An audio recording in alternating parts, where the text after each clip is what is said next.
오늘 우리에게 주시는 하나님의 말씀은 요한일서 3장 2절 말씀입니다. 요한일서 3장 2절 말씀. 사랑하는 자들아, 우리가 지금은 하나님의 자녀라. 장래에 어떻게 될지는 아직 나타나지 아니하였으나 그가 나타나시면 우리가 그와 같은 줄을 아는 것은 그의 참모습 그대로 볼 것이기 때문이니. 아멘. 오늘도 지복직관이라고 하는 주제를 가지고 말씀을 전하도록 하겠습니다. 우리가 지난주에 그리스도의 영광을 본다라고 말을 할 때 이 세상에서 믿음으로 보는 것과 하늘에서 직접 보는 것의 차이에 대하여서 우리가 살펴보았습니다. 그 본질, 대상에 있어서는 동일한데 보게 되는 그 방편 때문에 차이가 나는 것이죠. 믿음으로 볼 때는 거울을 보는 것 같이 희미합니다.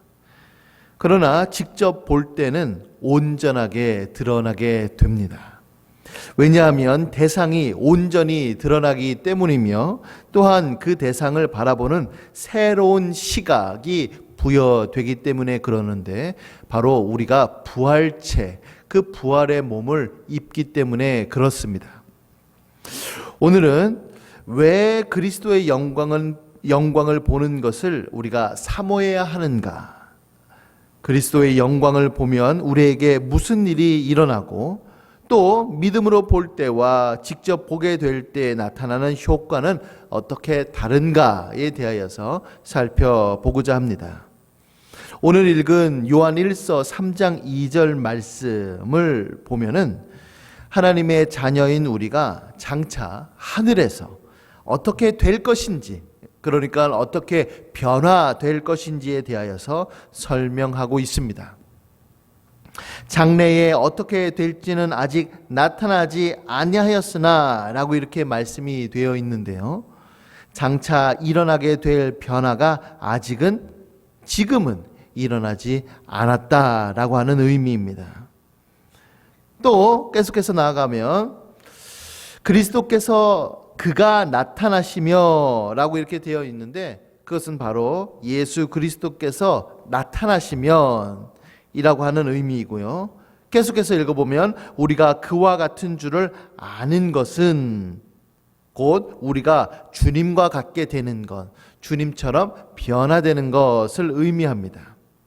자, 그러면 어떻게 그런 일이 일어나는가가 중요한 것이죠. 뭐라고 되어 있냐면 그의 참모습 그대로 볼 것이기 때문이다 라고 이렇게 되어 있습니다.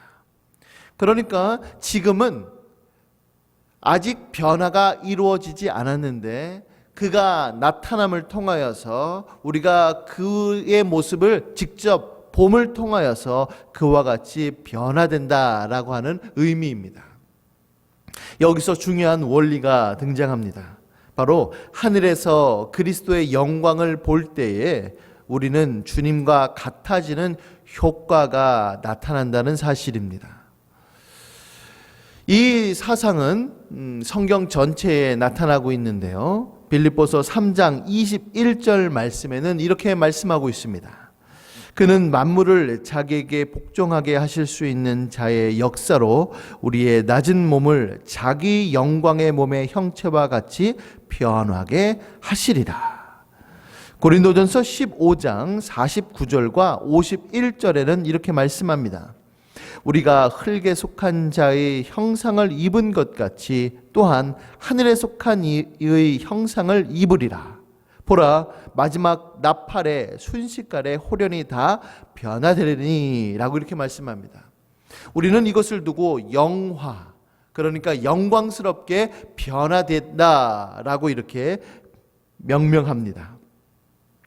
자, 이와 같은 영화로 가는 그 예비 단계가 있습니다. 총 우리가 3가지 예비 단계가 있는데요, 첫 번째로는 무엇이냐면 우리가 죽음을 통하여서 영혼과 육체가 분리가 됩니다. 우리가 육체와 영혼이 분리됨을 통하여서 영혼은 자유함을 얻게 됩니다.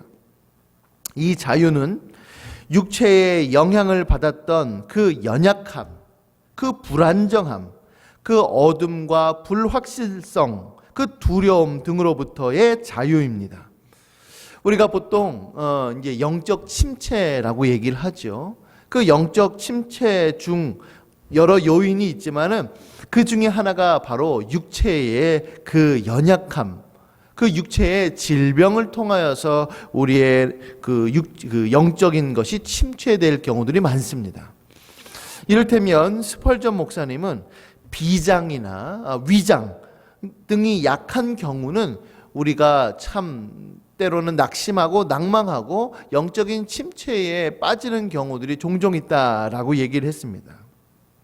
그 스펄전 목사님 스스로도 그 지병이 있었는데 바로 통풍이었습니다. 그 바람만 스쳐도 아프다는 그 통풍인데 그 통풍 때문에 참 스펄전 목사님은 그 영적 침체에 많이 빠졌습니다. 우리가 쉽게 경험하는 것 중에 하나가 무엇이냐면 식곤증이죠. 그 식곤증을 겪게 되면은 나도 내 의지하고 상관없이 예배 시간에 집중하고 싶고 하나님의 말씀을 듣고 싶고 그럼에도 불구하고 식곤증 때문에 졸음이 와서 그 예배를 집중하지 못할 때가 있습니다. 내 의지와 상관없는 것이죠. 바로 이와 같이 우리의 그 육체가 바로 그 영적 침체의 원인이 되는데 바로 이 육체로부터 영혼이 분리되면 그 영혼은 자유함을 얻게 되는 것입니다. 자, 두 번째 단계는 무엇이냐면 바로 온전케 된 영으로 존재하게 됩니다. 방금 말씀드린 대로 우리는 죽음을 통하여서 영혼과 육체가 분리됩니다. 히브리서 12장 22절부터 23절에는 이렇게 말씀합니다. 그러나 너희가 이른 곳은 시온산과 살아계신 하나님의 도성인 하늘의 예루살렘과 천만 천사와 하늘에 기록된 장자들의 모임과 교회와 만민의 심판자이신 하나님과 및 온전하게 된 의인의 영들과 라고 되어 있습니다. 그러니까 우리 안에 있는 그 영이 이제 온전케 되는 것입니다. 그 육체로부터 자유함을 입은 영혼들은 그리스도 안에서 하나님을 향하여 행사할 능력을 갖게 됩니다. 하나님께서 우리에게 영혼의 기능을 주신 그 목적이 있는데 그것은 바로 하나님께 집중하고 하나님만 즐거워하게 되는 것입니다. 그러니까 육체로부터 영적인 침체도 있지만 우리 안에 잔존하고 있는 아직 남아있는 그 죄로 인하여서 이 세상에서는 하나님께로만 집중할 수 없고 하나님을 온전히 즐거워할 수 없습니다. 온갖 유혹과 온갖 우리 안에 있는 그 탐심으로 인하여서 하나님께로 가까이 가지 못하는데 바로 우리의 영혼이 온전케 되어서 그곳에서는 하나님께로만 집중하고 하나님만 사랑할 수 있는 그와 같은 모습이 된다는 사실입니다. 자, 마지막 세 번째로는 바로 부활의 몸을 우리는 입습니다. 이것을 두고 우리는 완전한 구속이라고 얘기를 합니다.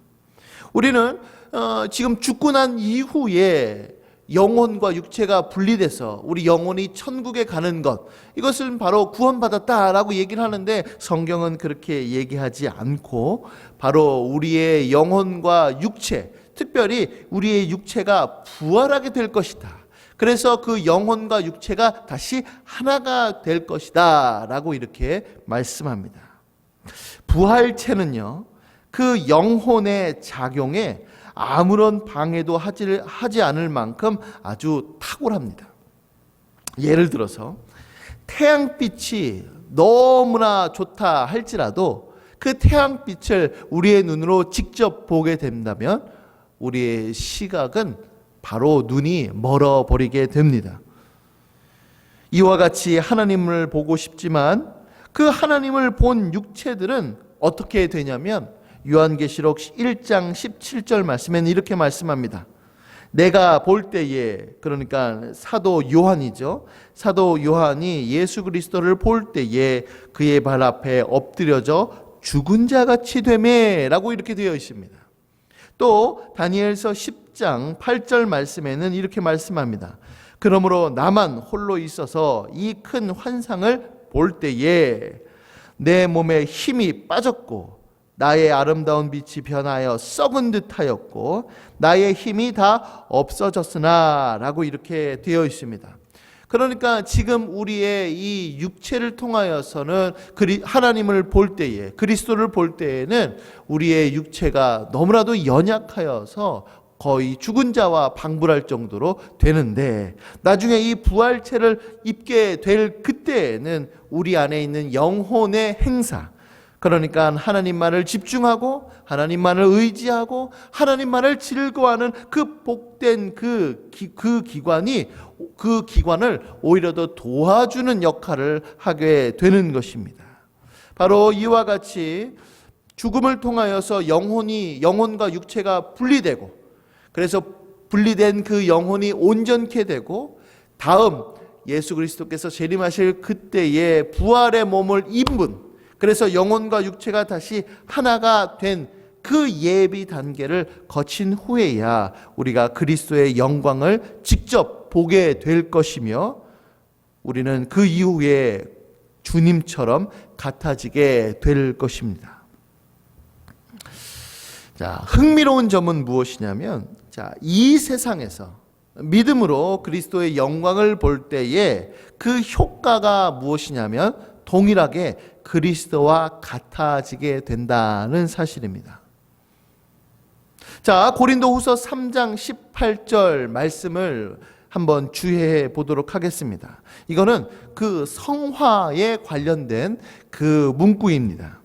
고린도후서 3장 18절 말씀에 보면, 우리가 다 수건을 벗은 얼굴로 거울을 보는 것 같이 주의 영광을 보매 그와 같은 형상으로 변화하여 영광에서 영광에 이르니 곧 주의 영으로 말미암음이니라 라고 되어 있습니다. 자, 여기에 수건을 벗었다라고 하는 말의 의미는 지금은 구약이 아니다, 지금은 신약 시대다라고 하는 의미입니다.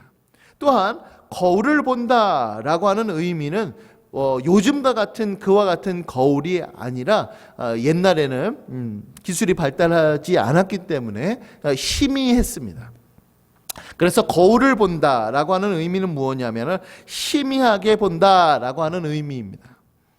자, 희미하게 무엇을 보냐면 주의 영광을 본다라고 되어 있는데, 바로 믿음으로, 이 세상에서 믿음으로 그리스도의 영광을 본다는 의미이지요.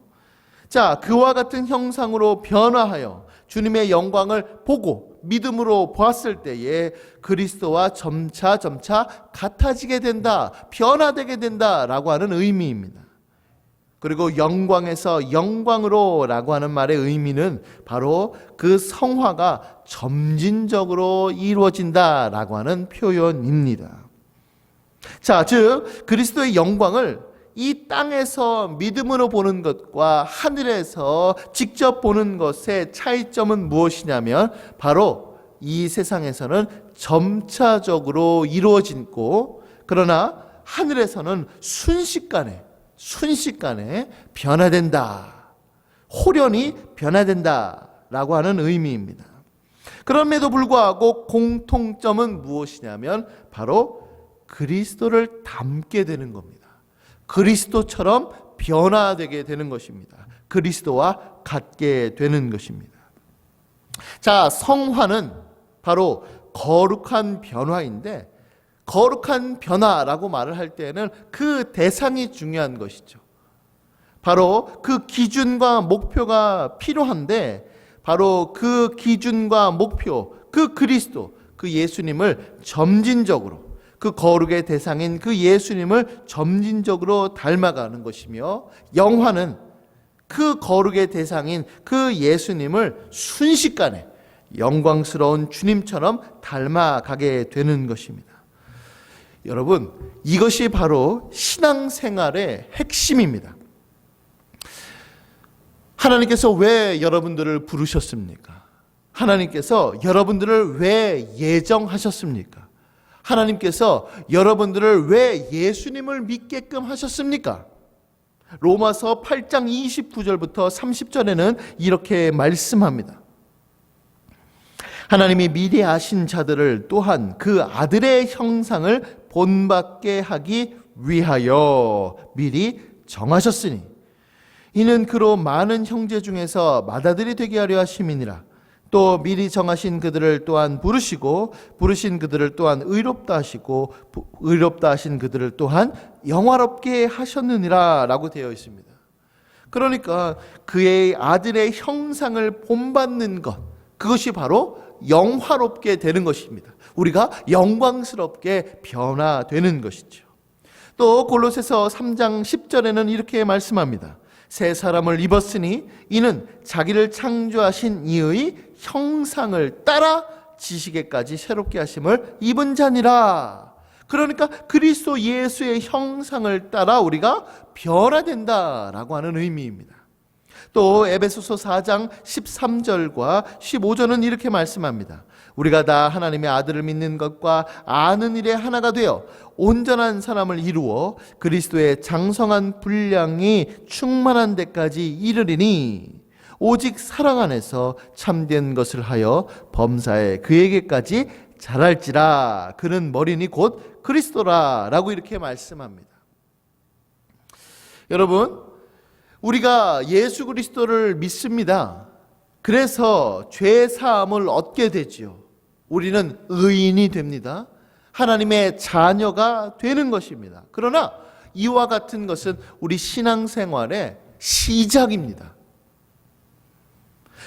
그 시작점을 출발하여서 우리가 목표로 삼아야 될 것은 바로 무엇이냐면 바로 그리스도를 닮아가는 것입니다.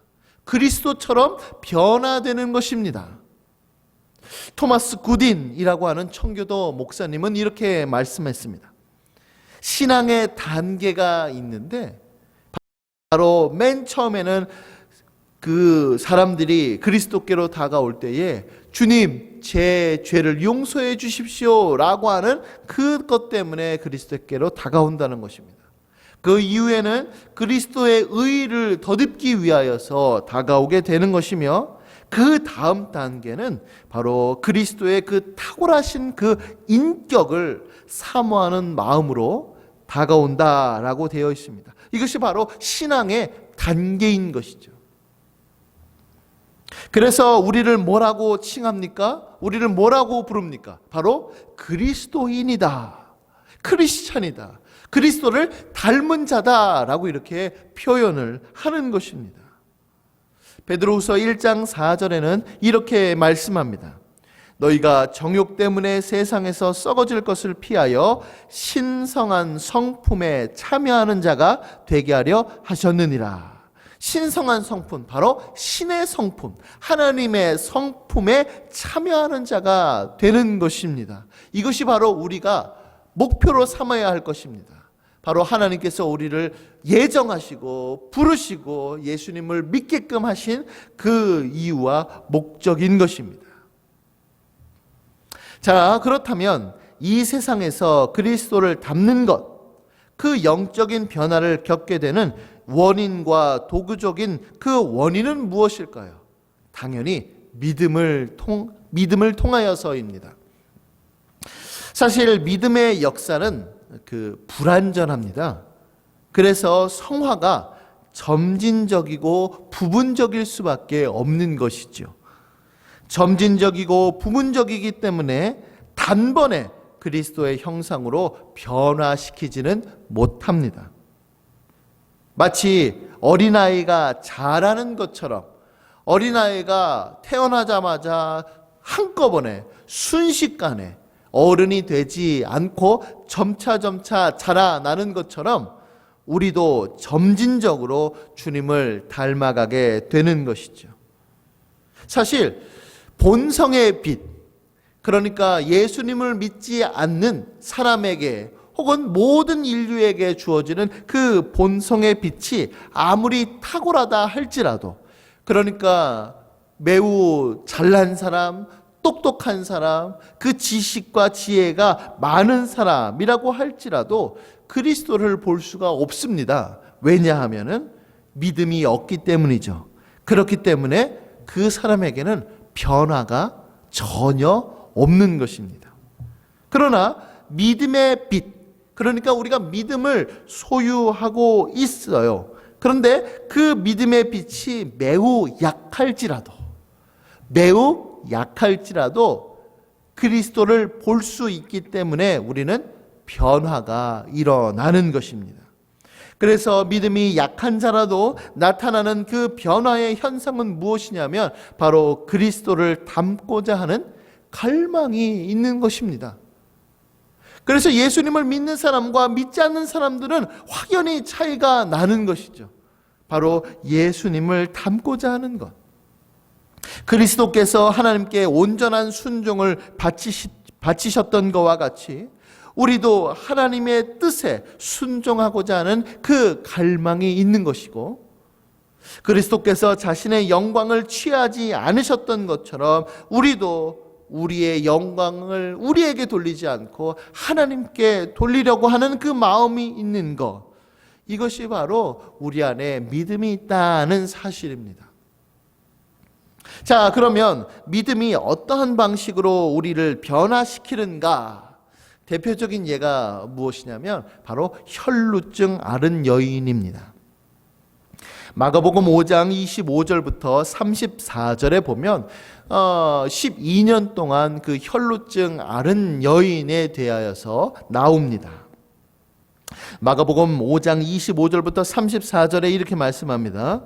12해를 혈루증으로 앓아온 한 여자가 있어 많은 의사에게 많은 괴로움을 받았고 가진 것도 다 허비하였으되 아무 효험이 없고 도리어 더 중하였던 차에 예수의 소문을 듣고 무리 가운데 끼어 뒤로 와서 그의 옷에 손을 대니 이는 내가 그의 옷에만 손을 대어도 구원을 받으리라 생각함이로라. 이에 그의 혈루 근원이 곧 마름에 병이 나은 줄을 몸에 깨달으니라.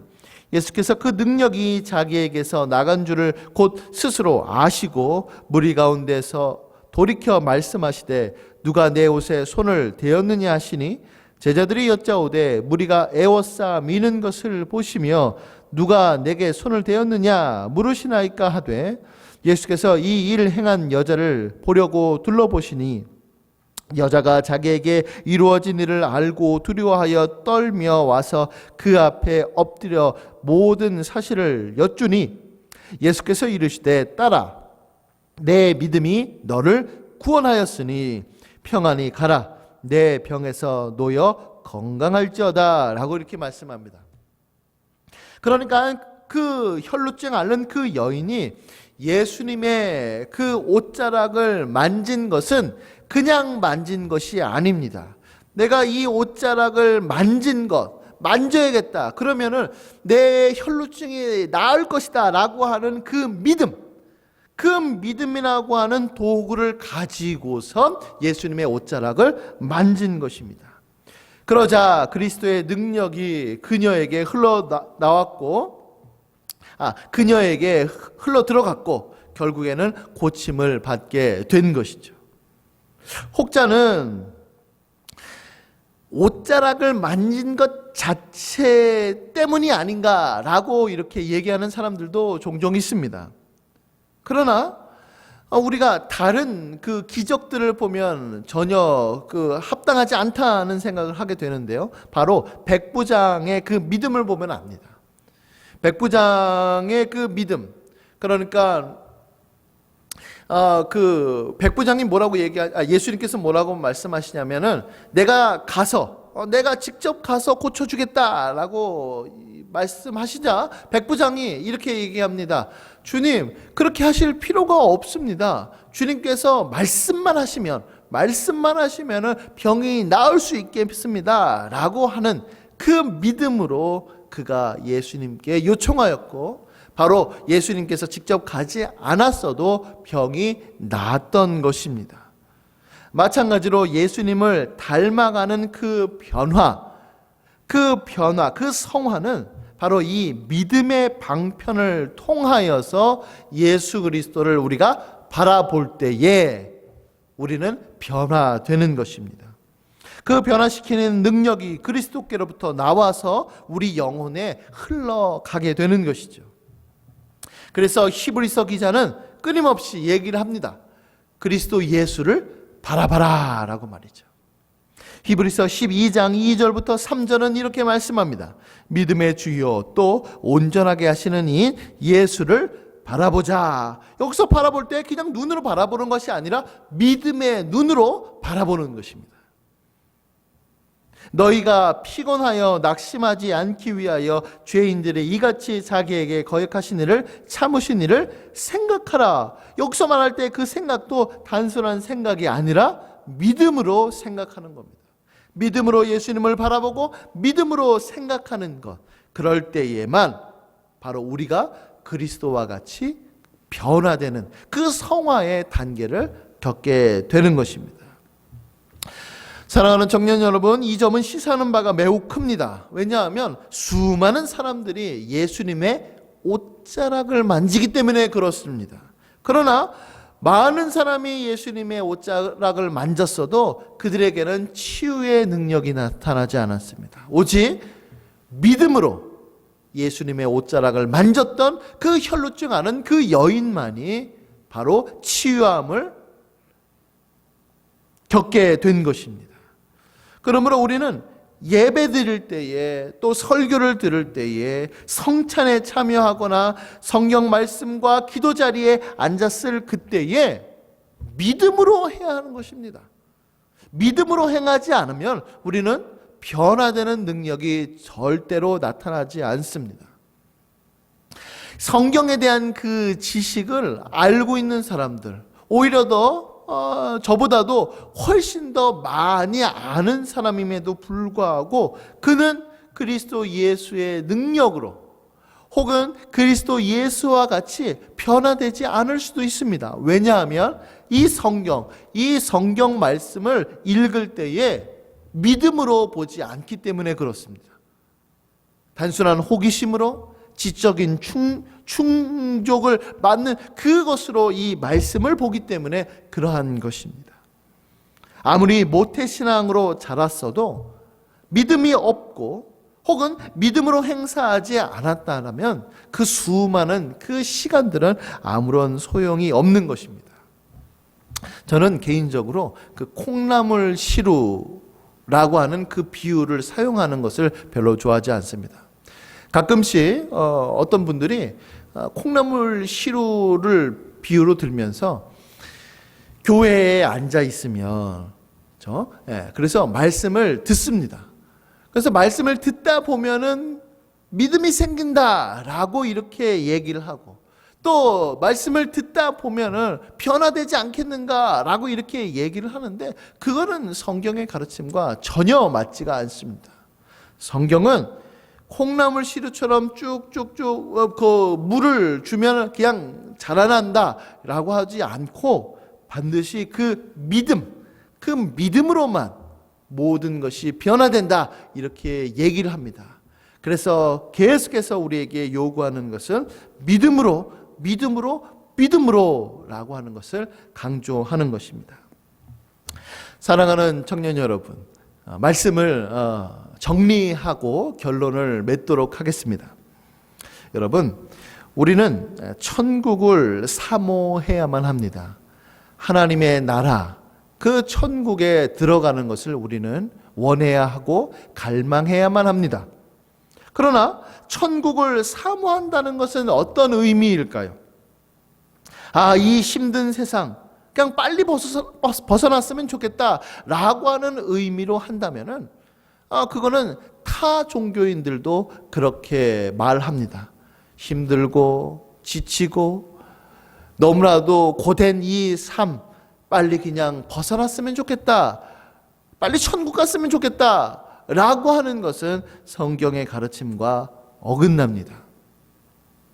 신자는 왜 천국을 사모해야만 하냐면 바로 주님을 직접 볼 수 있기 때문에 천국을 사모하는 것입니다.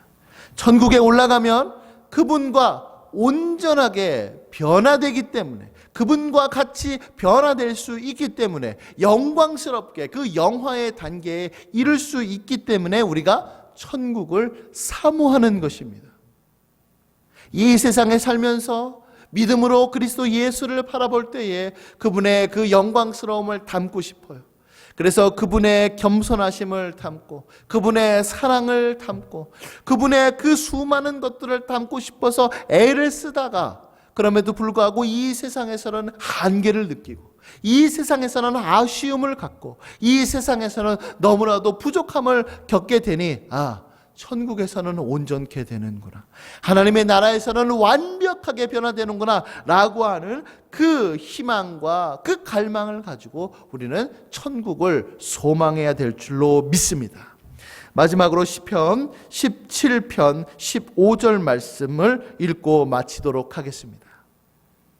시편 17편 15절, 나는 의로운 중에 주의 얼굴을 배우리니 깰 때에 주의 형상으로 만족하리이다. 우리 이 시인의 고백과 같이 모두 다 그리스도 예수의 형상을, 예수 그리스도를 담는 데에 우리의 마음을 쏟기를 예수님의 이름으로 간절히 축복합니다. 아멘.